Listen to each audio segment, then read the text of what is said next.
Hey, it's Chris. News, right? It's been a couple weeks since we've talked about the board game news. This is going to be a lot of new game announcements more than anything else in this video. Games that might pique your interest just like they pique mine. So if you're looking for a source to go to for new things of interest, well, tune in and subscribe because that's what you're talking about right here. Let's go. I mean, we have to start with the breaking news. Finspan! The Wingspan universe going fish, right? Going fish. I have no good pun there. Side note though, we named my son's goldfish Fistfer for Christopher. Anyway, but Finspan is here. 80,000 units are ready to be shipped to your grubby little hands as you're clicking the dopaminergic rush, trying to be the first on the block to experience whether or not this lighter version of Wingspan is going to be for you. Is it for you? Maybe not. However, I did a video early on this channel, like in the first year or two, where I said the most influential game of the last 10, nay, maybe even 15 years was, drumroll please, I can't do it too loudly, they tell me that it picks up on the mic a little bit too much, Wingspan! Because it has sold 1.9 million copies, dwarfing anything that isn't like a Catan Ticket to Ride pandemic-esque vibe, right? And maybe even some of those, I don't really know what those numbers are, but I'm imagining they're not anywhere near that numbers, you know, regardless. But it's a ton. It's also done more to get people interested in the hobby that were not interested in the hobby in the first place. So influence just from both of those aspects, the likes of we really haven't seen in the more of the modern style, the post those big three, right? Yeah, you're diving down, you're getting bonuses, you're moving the eggs and the young hatchlings around, you're getting more fish, you're scoring points. Okay. And truth be told, you know, transparency here. I'm not on that list of reviewers that's probably got their hands on it right now, waiting to click play or, you know, live when the embargo lifts, you know, I would imagine any day at this point. So you'll see plenty of info. So if you have seen it and you are interested, do not order it right now, because there will be plenty of more info in the very near future. And there might even be some opinions to go along with it. It may not be for you, but it's going to get a ton of attention. It already has. It's going to get tons of hype. It already has. And it's going to earn tons of money. It already is looking like it's going to be that way. Even from my side of things, let's turn this around, right? Because I don't talk about you first. I talk about me first. Am I going to get this game? Full transparency. Like I said with Dice Throne Outcasts, you know, Unmatched Teenage Mutant Ninja Turtles, the main reason I feel like I would be getting it right this second, clicking the pre-order just like you, is because I want to put a video out on it before other people. I am going to be one of those wait and sees. As I am typically on this channel, I am about, you know, $1 and 6 months late to the party compared to other people. And I'm okay with that. That's my MO. So I'm completely at peace with that. So that's the reason I won't be getting it right now. Again, if it comes up for review, would I be interested in reviewing it in, you know, 3 or 6 months or whatever Stonemaier Games sends out their, you know, ish review press copy release things? Yeah. I'd be lying to say I wouldn't, because again, as someone who has a 9 and a 10-year-old very into, or slowly getting more into board gaming, I think I would love to try it. As someone also who, you know, traded for a copy of Wingspan with an expansion last year and hasn't really been able to table it a whole lot whatsoever. So again, is it going to get played? Do I buy things to collect them? No. Do I buy things to play them? Yes. Do I buy them to dust collect? No. Do I buy them just purely for the clicks? No. But you can't make an argument that this isn't one of the biggest, you know, releases potentially of the year, even in the first-ish week of January, because it has the real power, potential to do that. Is it going to? Or is it going to Wormspan? That's the question. And we'll see. So, you know what? Let's go. We're going to go sideways, though, with that being said, right? Because this is going to be slightly adjacent to that. with 2 board game new announcements. But obviously, it sort of trumps a lot of the other stuff. Shut up and sit down. And their partnership with Play to Z, sort of like Dice Tower and Arcane Wonders, the Essentials. But then they're also going to be actually helping playtest and refine stuff too. So we've got 2 games already announced with their Essential Collection marketing-ish vibe press release going on. 1, Cooperative Rescue Animals, the animal rescue team, right? So there's that. And then they're doing Palomori's remake, sort of a big game, Dogs of War from CMON. And we're going to see what that can bring around the second time with some changes, revamps, and I don't know, plus or minus some new stuff. How do you feel about that? And the question I have with this one, just like I look at the other Essentials line, right, is that this is a very, very, very particular niche in both cases. I'm not saying that's a bad thing, but I'm saying it as, I'll relate it to crowdfunding, right? You find people that like certain types of games. You get sent certain types of games. You get sent certain publishers' types of games. You get sent certain publisher games, period.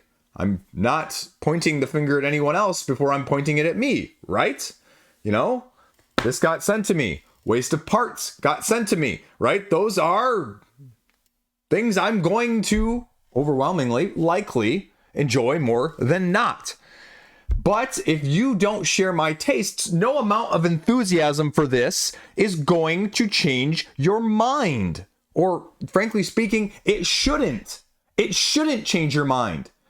And the larger it is, whether it's this, whether it's my kids watching Minecraft and soccer YouTube, where they're like, oh, I need to get this game, or, oh, I'm going to do this. Random stuff that happens that way influences, not because necessarily everyone is looking at it because it's the best game for them, but it was a great game for Leisure Games. It was a great game for whoever, right? Again, I'm not throwing shade. I'm saying just, again, if this game is of interest to you, like Dogs of War, do you like an area control? Because it might not change your mind if you don't, too. So it's going to be really interesting to see. I want to see what they can put out there. And so I'm interested to see how it's going to diversify from that already with the animal rescue team, because, I mean, that's, again, more of my type of game as a whole. Hatchet board games.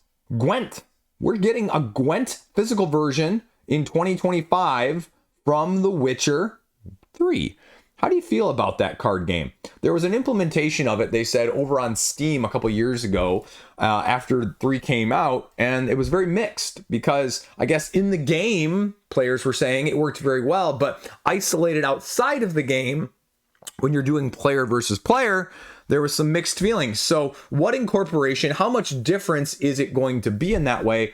And again, we've seen The Witcher, just people willing to throw money at The Witcher in any shape or form. So is this going to be any different? Which just reminds me that I'm waiting for whenever the release of the retail side of things for Unmatched is going to happen, because I didn't want Geralt in the bath. I'm sorry, man. I'm not paying an extra, $20 to $25, even before shipping. So probably $35 compared to the retail prices of that, for a little bit of promo and a miniature that, again, I personally have no interest in. I know you guys let me know in the comment section how iconic that is, but nope, can't do it, won't do it. So then Pandasaurus is releasing another of the duels, and we're getting an Abyss duel. Abyss being the 2014 game of set collection, push your luck in drafting, where you're taking control of locations in the underwater city. I mean, we just talked recently as well about Isle of Cats Duel from City of Games. I have a copy sitting on my counter. It's pretty freaking fantastic. And that one's coming in 2025. Everdell Duo is being released currently. Res Arcana Duel is being released as we speak. Splendor Duel was out last year. I'm forgetting one or two of the other duels along those lines, but it's the rage. And truth be told, King of Tokyo, right? Most of those, actually, surprisingly, as much as my own personal preference, King of Tokyo Duel might actually be the worst one received so far. So do you feel like we're going to see more of that in 2025? Oh, hell yes, we are. Because I guess what I'd say is they're doing a really good job of implementing them as a whole, mechanically speaking. Oh yeah, Lord of the Rings Duel, right? But that's really kind of cool, actually. It's not just bandwagon hopping, it's actually really good incorporation of these mechanics. So taking a 10-year-old game and giving it some new life, right? Has a couple expansions, like I mentioned, corporation there, splitting just like a Seven Wonders style. So intrigued to see what Pandasaurus has got up their sleeve. Then this one actually is one of my now more anticipated games. It's not even on the Board Game Geek listing at the time of me filming this, from Rose Gauntlet. Gone to Gaia, right? Safeguarding the last remnants of humanity in a sprawling, cooperative, roguelite campaign. 1 to 2 players. Okay. That last part, I'm really concerned. Can you make it a meaningfully 2-player cooperative game, or is it going to be a 1-player hand-holding game? I like the artwork. I like the graphics. You're getting some sort of narrative, secret quests, characters, locations, heroes, and items. The tip of the iceberg. They're not going to spoil it. And so we're just going to see what they've got going on with a many non-playable character situation, each with a life of their own, an opinion on you, and your actions having consequences in the population of the city called Bird's Nest, right? It's kind of freaking cool, kind of looks cool, and I'm kind of intrigued to see what they got going on here. Then a personal favorite, we're just going to throw this one in here right real quick. Mattel is actually, I know, right, we're talking about Mattel game, because it's Ghost Fighting Treasure Hunters. It's getting an anniversary edition. Now, it's not really incorporating the expansion, but it's giving you a cooperative mode and a headhunter mode where you can play a 1 versus all. So now cooperative mode is regular, but the headhunter is kind of cool. Although actually, I'm not sure I really want to do this as a headhunter, you know? The expansion is really what makes this game as one of the best kids games of all times. It's one of those games where I would highly recommend it. It's highly variable, dice driven, card flipping, random luck. But the kids love it. I mean, little plastic ghosts. My kids just put them on their fingers and go like this half the time. Even the 9-year-old and the 10-year-old. It's just a fun game. The problem is the expansion's in and out of print, so hopefully this new edition incorporates some of that, but it doesn't look like early reports are going to be that way. So we'll just kind of have to wait and see. Then the other big one from Flatout. Flatouted another in the line of Cascadia. Don't have enough Cascadia? Well, you can get more Cascadia with Cascadia Junior. Although I'd argue that Cascadia already has a family edition, so I'm not sure you really need that. But you're, again, taking the same sort of matching set collection habitat creation as you did previously. And they say it's going to be a stepping stone that you can slowly include more wildlife scoring cards with the advanced mode to make complex shapes. And then you can make the family mode of Cascadia your next step up. Again, I have nothing wrong with it. I'm just not sure it would be something at this point that having the roll-in rights, having the family mode on Cascadia, that it's something that I am going to be interested in from this aspect. I guess maybe if my kids were younger, like as the 4-year-old progressed. But at this point, the 4-year-old's going to want to jump in and play what we're playing when he gets a little older, like 6. He's not going to want to play the in-between. So that's going to be my dilemma. Then we have Osprey's next game. Actually, really cool one. We're not talking about Line of Fire, Burnt Moon, which is a 2-player lane battler style of things. We're talking about the Day of the Dead, right? Ofrenda, building an altar to celebrate your loved ones with a card placement tableau system.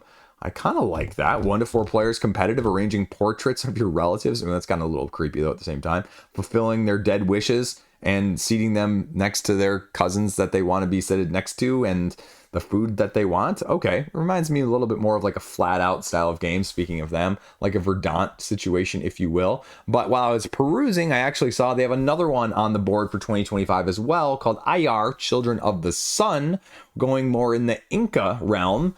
And you're taking control of one of the clans and following their teachings as you get to advance your clan set collection worker placement. Ooh, you're going to be trying to earn the favor of the gods, it says. Not a whole lot of mechanics known, but the one whose favor you earn the least of is going to actually determine your final score. So it's going to be one of those multi-track-ish type games. Take the worst of your lowest, if you will. So interesting. They're branching out there, getting a lot of stuff, and the art is by Ian O'Toole on this one, in case that looks familiar. We'll hop over to Whirligig, which is on the hotness as well, too, with their latest press release announcement, Hellraisers in Kanawha County. So they're calling it basically like a 2-player pack system, although also it does play 1 and also it does play 3. So 1912, Miners. Asymmetric twist on a PAX-style game. One of the game's 2 mining companies concerning yourself with speculation and mining logistics. While the labor player across from you is going to be trying to drum up popular support for their demands, trying to, well, shine the light on the abuse and the corporate maleficence, I love that word, while organizing strikes. But if you go too far, you may get scabbed, thugged, or national guarded if you're not careful. 1, 2, or 3, 60 to 90 minutes. It reminds me a little bit of Harrow County from off the page in that sense. But how are you going to do the third player? Is it not going to be a 2 versus 1, is it? Or are you going to have a third faction that I don't really see mentioned here? Oh, no, sorry. Just kidding. 2 players take on the role of the mining companies potentially, and 1 is the labor. So you just have 2 different mining companies. So there's probably going to be some head-to-head there as well, even between the mining companies who can do the better. But I like the idea of this. I worry about it still being overly complex and a little bit difficult to get to the table, just from my own personal standpoint. I mean, because that's what people love about the whirligig PAX style of things, right? PAX Premier, John Company. I mean, they're not easy games to table. So is it going to be more of a pipe dream game, or is it going to be more of an actuality game, I guess, for you as a whole? WizKids is bringing back another in the rebuilding Seattle line, and we're now going east, young man, to Chicago. And we're rebuilding Chicago, a standalone sequel in that way from 2021's relatively well-received game as you build a building, building suburbs, getting events, or creating your landmarks along the way, getting points for all of them with the best neighborhood. But with this one, you're also going to get a solo deck so that you can, well, go against the game and simulate a second player strategy alongside of things. Were you a fan of the original? I mean, again, like I said, it was well received, 7.6 overall, only 400 ratings though. Kind of one of those, I remember it getting it hype. I remember a few like seals getting thrown at it in terms of approval and people liking it.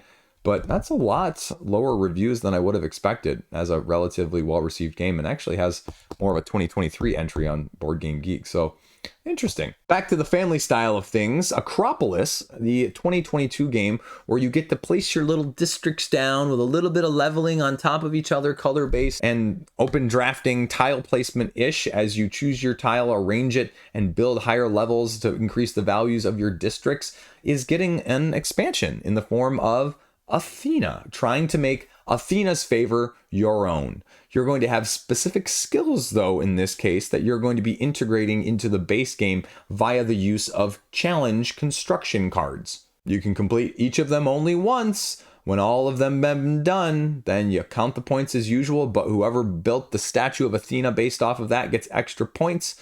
Gives you more strategic depth, it says. I like that game, but comparatively to a lot of the other tile layers, just my Nizia likes as a whole, like, I just didn't end up like loving it. But it's quick, it's 1 to 4 players, and it's light, so hits the table pretty easily. Would you incorporate this, and will it ratchet it up your hit the table list as well? Well, we'll wait and see. And another one that caught my eye, how to steam a broccoli. No, not what I did at dinner last night, or no, not the name of the actual game, but the name of that game is Alpha Team Mechanized Battle Force Go. It's Power Rangers, folks. You get to make a cooperative Zord and battle a monster through card drafting, pick and pass style, though, and use your cards to deal the monster, deal with its attacks, and pull off the combos to help save the city. No details yet, but crowdfunding sometime in 2025. Speaking of things we've seen before, did you know Ice Cool actually got another new game? Not Ice Cool 3, Ice Cool Wizards. Yeah, the flicking little penguin game. Yeah, you remember that one? Flick wizard penguins, get lesson cards, pass exams, and cast spells, right? Just what you want to do when you're not in school or work. Pass more exams. Collect those lesson cards, gain magic points, and use them to get more magic points or spells for special abilities. So there you go. Brain Games has got it on the brain. So pick it up for $25 if you want at the time of me filming this, and see if you need another cool dexterity game. Ooh, dad pun, I'm sorry. And again, speaking of things we've heard before, remember Village Attacks? The sort of reverse tower defense style. You take on the role of monsters trying to fend off the villagers who are trying to get rid of you in the first place. Village Attacks, Grim Dynasty, Reborn. 1 to 5 players. Co-op castle defense. Monsters and Mortals. It's back with a new Chinese-themed expansion under new management, apparently. So we're going to see what details they have. Again, coming to crowdfunding in 2025. Very mixed opinions on this original game. Some people loved it. Some people hated it. Can't really get it now because, well, there were some issues, I think, money-wise and fulfillment-wise. So under new management, how do you feel about that? Will you go in if you missed it the first time, or is it one that you had your eye on and didn't get in on? Well, you can try it out and see where things land in 2025 because it's coming back. Gale Force 9 is coming back to GameFound next year as well. Back to a Ruckus with another Dune edition. I'm going to mispronounce it, so it's a fancy new edition, as you can read below. I mean, I hear it. I know how it's pronounced, and I can't pronounce it on the channel for the life of me. I'm not doing it. You can't make me do it. 2019, one of the best thematic games of that year, and now you get a new edition. All we know, new way to play, and new way to have the spice flow. I mean, it's the game where you have one of the 6 great factions where you're trying to take over on a negotiation round by round game with asymmetric victory conditions. The only thing that we hear on the Board Game Geek side of things, if you can glean in there, is the guild steersmen, who are the ones who get the visions of the future, allowing them to steer a path through hyperspace, are going to be potentially one of those factions. The other Gale Force 9, though, news of note, as I saw when I was scrolling through this, was Star Trek Ascendancy is getting, well, Final Frontier? Well, no, like seriously, it's called Final Frontier. All 7 expansions that were previously released up to 2023, as well as new stuff, planets, civs, techs, alternative ships, and somehow, quote unquote, an exciting requested race that isn't there with 7 expansions already. Whoo! That one must have been super requested if it didn't fall in the first like 10 factions you could have, right? I'm teasing. I know I got some sore people about the Star Trek thing right behind me, right? Oh, my Prime 1 wasn't in one of the first 6 that they did. Come on, man. Everybody doesn't have the same as you, and they're trying their best. I'd love it in the right time, the right place, and maybe when I was 20 without kids. But at this point in life, having another asymmetric faction-based explorative game is a pipe dream. I'd love the idea of it, but, you know, a 3-player game like this, essentially, oh man, that's going to be hard to hit the table. So, yeah, 3 hours at the same time. Ooh. But you know what? Big box, big box, big box. And that's kind of what Gale Force 9 has done in the past as well. And I guess that's pretty cool, right? But would you rather have a new edition of Tyrants of the Underdark or an expansion for that deck building area control game also from Gale Force 9? I know which way I'd lean, but you tell me what you think in the comment section below. And then we have the 4th set. Finally, are you still playing Star Wars Unlimited almost a year later? Now that the 3rd set just dropped, we already have the 4th set announced. Jumped to frickin' Lightspeed. I know they mentioned all of the first 3 sets in the year were heavily focused on the ground battles. Far more ground units than space ones, but we're going to change that around. The 2nd year, we're going to flip that formula on its head with a heavy emphasis on more iconic starfighters, transports, and excellent capital ships. So are you going to get the executor? Yeah, you're going to get there. Yeah. Piloting as a new keyword. Spotting new leaders, you know, because in case you didn't have another Boba Fett, well, you're going to get another Boba Fett. You're going to get another Han Solo, right? They're going to get you spotlight decks, which are pre-built decks splitting up into like 2 separate things now. So if you want like all of the cards as a unique set, you're going to buy 2 of those little intro sets rather than 1 of them. Oh, and in case the FOMO collector edition side of things wasn't enough as a TCG, they're offering you new things just besides the spotlight decks. You can get booster packs, literally says this, geared for collectors. The Carbonite Edition booster packs. These premium packs have the same number of cards as normal boosters. I'm having trouble getting through this. However, while normal ones only have a single foil card and only a chance of getting a hyperspace or showcase variant, all cards in the Carbonite pack have some form of special aesthetic treatment. That means when you open one, every single card is guaranteed to be a collector's item. Whether it's foil, hyperspace foil, showcase, or the new rarity Carbonite Edition exclusive prestige variants. Don't worry though, all these variants exist in the original cards.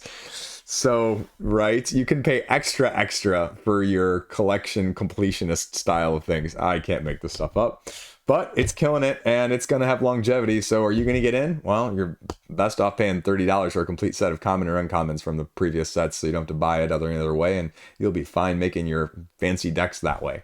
I already talked about Flatout, but I forgot to mention their other game. We are going a completely different route. Propolis. And a worker placement engine build. Again, area control, tableau. We're just throwing all the keywords in there for 1 to 4 players. You are Stonemeyer adjacent. I'm joking because apiary had bees and so does this. Competitive medieval bees. Taking turns deploying your workers to, well, collect pollen, fortify positions, and construct your hives to appease the queen. I mean, yeah, it's a queen, right? Makes sense. Let's go all medieval on the, bee side of things as a colony. And, it's going to give you a small box worker placement vibe for new people in that realm rather than just sort of the tile-ish we've seen from them previously. Does that intrigue you? Yeah, it kind of intrigues me. I kind of like the idea of Point Galaxy, which I talked about more in the previous video, more than these other 2 Flatout games, but we'll see. No judgment too early. One of the nominees for the Game of the Year, Arcs, is going to be digital for you. So in case you can't play it with your group because you don't have a group that will actually play it, you can play it online with strangers. The best way to play anything, right? But don't worry, you'll be able to play it really, really soon. Oh my gosh. In 2026. Why, guy? It's not coming out for over a year. Like, does that really need to be widely announced? I just look at that and I go, cool. But why not announce that like when you're within a couple months, I guess, or you're going to have like an open beta testing or something. I don't know. But it seems really early to be talking about that if it's not going to be, under a year out. So there you go. More arcs, and more arcs. And a lot of you are going to say more arcs, Chris, is an amazing thing, which probably means we're literally probably going to get more arcs, maybe even sometime between now and then. Nah, they got to fulfill root first and oath. Then I guarantee it. Liege calling a shot right here. You will get more arcs, period. Now we have to talk about the biggest thing to come out so far, potentially on crowdfunding announced for 2025. And that is CMON's 1 a month campaign that they're going for, it seems like. And that's a bigger question in a whole separate video is, are they going to keep up this 1 project a month? Because we are seeing 16-ish, plus or minus 1 or 2 at the time of me filming this, projects that are unfulfilled. And so you're not fulfilling them 1 per month. So if you continue to launch stuff 1 per month, spinning plates, folks. Massive freaking darkness, though. The Dungeons of Shadowreach. Completely compatible with the previous Massive Darkness too. But following more of a zombie side-esque vibe in the sense that it's a standalone. So you can get in and get all the stuff that you need to play this, but you can, still prey off the FOMO of the people that were previously around. And arguably, I guess maybe I should say unarguably, this was a massive upgrade, a massive gameplay improvement from the first time around. Truth be told, I don't have a copy of this. It's one of those that is probably more fitting to me, to be frank, than what Zombicide has been so far. And this is just giving you more of a cooperative dungeon crawl feel. And the tricky part with this is they're going kind of what they did with one of the other campaigns that snuck under the radar last year. And I think they did this with like one of the other, what was it, Marvel maybe even? They're doing tabletop role-playing books that are 5e Dungeons and Dragons compatible. Does that make you more likely to go in? We've seen some of the channels, on my side of things, dabble into RPG. RPG channels are not even debatably massive comparison following compared to board games. So I see why people are dabbling in that. I mean, you look at the board game scene of crowdfunding and you look at the RPG side of thing of crowdfunding, and they're throwing $100,000, around on a weekly basis as well, too. So 1 to 6 players, fantastical realms, and you're getting in old and new, giving you, I think, something like 6 new classes, they say, new monsters, new dungeons, and new leveling up and loot and bosses to go along the way. No details, except if you follow over on the Game Found page, you get this massive freaking fire giant. So do you want that? And we're going to see what they do FOMO-wise as well. And I would imagine this is going to be launching in the first week or 2 of January, but there is no clear date announced at this point. But again, with all their other campaigns, they've been holding it pretty close to the vest, not announcing it for like, more than a week or so prior. Although I'm assuming all of the bigger people than I are already, knowledgeable about those key details. So follow them if you're looking for more stuff, because there's usually 2 or 3 of the usual suspects that will have more info sooner. Speaking of, and going back to the TCGs a second, League of Legends announced that they're doing a TCG. I mean, great, fantastic. But when we speak of FOMO, when we're speaking of cash grabs, I mean, I feel like you're playing off the fan base here. The question is, with some of this stuff, is it actually going to be as solid as Star Wars Unlimited is? Because say what you will about the business model, they have put out a clearly very, very solid game. And how many of these solid TCGs can be supported? Flesh and Blood, One Piece, are those still, as solid as they were or thought of originally? They're still selling Godzooks, but can you compare to the Magics and the Pokemons? What would you say is too big to fail? Is this what you would call too big to fail? Mechanisms will tell, though. We'll see. Just alternating here now with the other crowdfunding projects as well. Recently announced, but I don't think a firm date either. Assault on Doomrock. Well, they launched the Ultimate Edition in 2023 on GameFound, and now we're getting... Maybe that was more of the Penultimate Edition, because now we're getting the Party Hard expansion. Wait, what? BD Games is giving us a new expansion to go along with their fantasy roguelike boss battler of Doom. Do you need more, modularity content? All we know is Q2 of 2025 at this point. It's a distinct grindless battle system utilizing dice allocation and generated from an absolutely overwhelmingly massive amount of cards that you mash together like an Aeon's End style in a completely different way.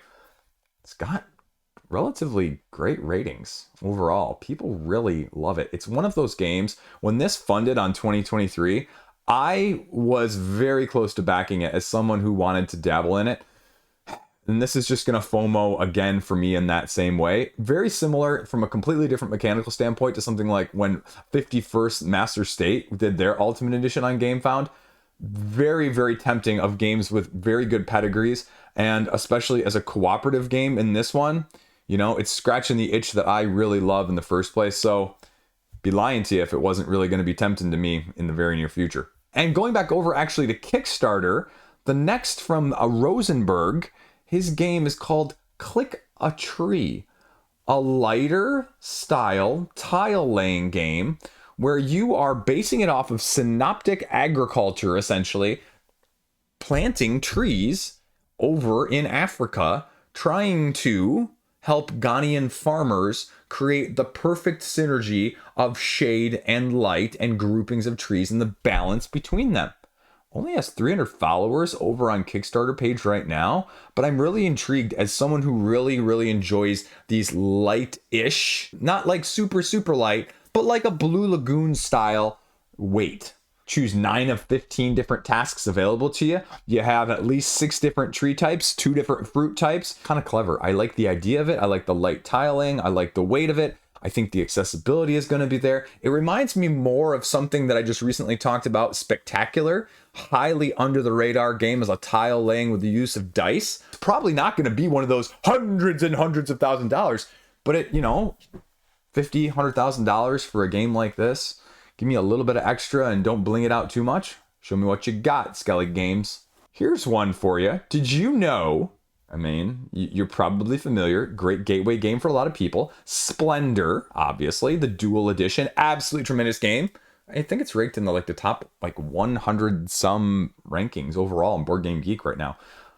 Still flying under the radar, I'd say. But the original Splendor got Cities of Splendor with the modular expansion content. It's getting another modular expansion, traveling back to the Cities of Silk in the version of Silk Road, adding new challenges and 2 new modules, trading posts and trade within the cities. There is some speculation it's slightly modifying 2 of the modules that were previously out in Cities of Splendor and giving you a little bit more of them in that same way. The second 2 are going to be done a little bit later in a separate box, but the designer or the publisher actually chimed in over on Board Game Geek and said they're going to make them, because if you are familiar with the original ones, like it was kind of like choose one, maybe two, but like really one and incorporate it. And they're saying we're going to make them all be able to be compatible with each other. But I'm not sure I really want Splendor to be like a 70-minute game, right?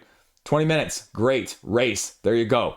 And again, I'll make the argument, in case you all in the comment section are going to poo-poo Splendor. I'm not going to say you will, but if anyone looking to do so, it's an absolutely fantastic game to teach kids about counting, color matching, and resource management.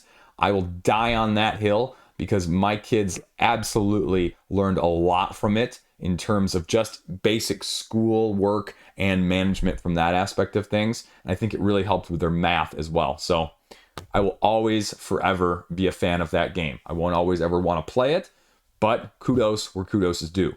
And if you're familiar with another old classic, Survive, Escape from Atlantis, as the cooperative, crazy, just escape from the island game, well, now you can actually just escape from the island. It's called Survive the Island. Not only do you get to avoid the sharks, you get to avoid kaiju and erupting volcanoes on your way, escaping for this new release from Zygomatic here in the end of 2024. You get your 10 people, valued 1 to 5, and you're just escaping over 40 hexes and tiles as they slowly sink into the water, trying to get away from all of those bad things I just mentioned. Either swim or use rafts, but avoid the sea serpents, kaiju, and sharks on your way to safety. Early reviews are relatively good, 7.5 on Board Game Geek.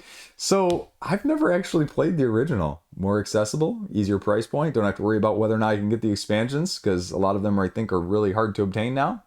Well, okay, I might have to pick it up for me and the kids to play head to head with, you know, even though my kids prefer cooperative as a whole, but great family weight game. So give it a look-see. That's all I got. Let me know what you think. Comments, questions, concerns down below. If I'm helping you buy stuff, if I'm helping you avoid buying stuff, hit me up on Patreon and let me know. And I appreciate it. Help me, you know, again, well, I got to get some sponsorships for the channel because I realize how much money I'm actually potentially losing out by not doing some of this paid stuff. And man, I was just looking at prices of someone else talking about this the other day. You know, they're like, well, you know, you can do this preview video for a channel like a third of my size for like $500 to $1,000. I'm like, holy crap, I'm losing that much money? Oh, got my free copy of the game for $30 and people are making that much. I need to get some of that, right? I'm just teasing. At the same time, I'm not. I have no clue. That's how I like to end this video, is just, you know, talking and off the cuff and transparent and just having fun. I just like playing games. I like talking about games and having a great time all around. So hopefully you do too, and hopefully this is helpful. And I appreciate just watching and clicking in the first place. So peace out. You know, we hit 12 grand this year in terms of subscribers, which is fantastic. For a guy out of nowhere who just decided that he was going to randomly start stuff in a room that's still too small to film anything properly or, you know, adequately. So I appreciate it. Haha, peace out.